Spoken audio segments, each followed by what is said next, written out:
session is the ATO and you for the 2010 income year. And as you will soon see, hopefully it's not about you. The Tax Office publishes their compliance program every year, and here are some of the things of most interest to them. So, the cash economy, still very high on their list of priorities. So high they've actually developed 92 benchmarks so far, and they do publish these benchmarks. Now in theory, these benchmarks will only be used to assess how much income may not have been disclosed when conducting an audit, rather than being used to trigger an audit. So that's the situation at the moment. However, what you can do is get these benchmarks for your industry and see how you fit with the ATO view. Then decide whether there is anything to confess or anything you need to get tidied up before the ATO may select you for audit. So some examples of industries that are currently benchmarked by the ATO. In the construction industry, they're covering off things like concreting, painting, plumbing and many more.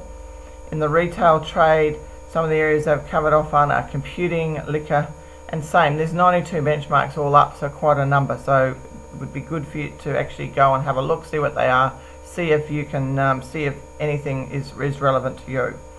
And in fact, even if you're squeaky clean, these benchmarks may be of some use to you to actually benchmark your business. Now, bearing in mind these benchmarks are probably the net result's probably a very average business, but if you've got no other benchmarks for your industry, this could well be a place to start. Further, the Tax Office, with the amount of computer power they've got, plus the increased power for them to be able to obtain information from third parties, has allowed them to use data matching to select taxpayers for audit. There's not too many things that are secret anymore. So this year they're again focusing on property and share transactions, getting their information from share registries, state revenue officers, land titles officers, etc. And in fact, we did an earlier video on GST and property, and where they get their information to select to see if you've got issues is from the sales of properties.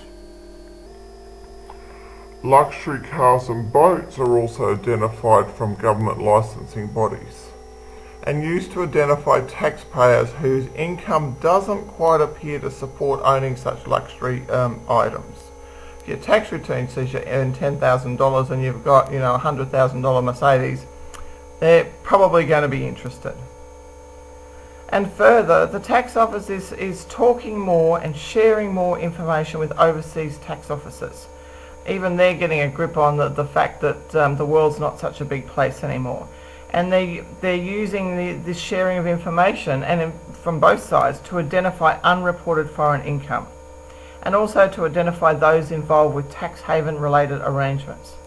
And you don't have to be the size of Paul Hogan to be of interest to them. So that's probably the start of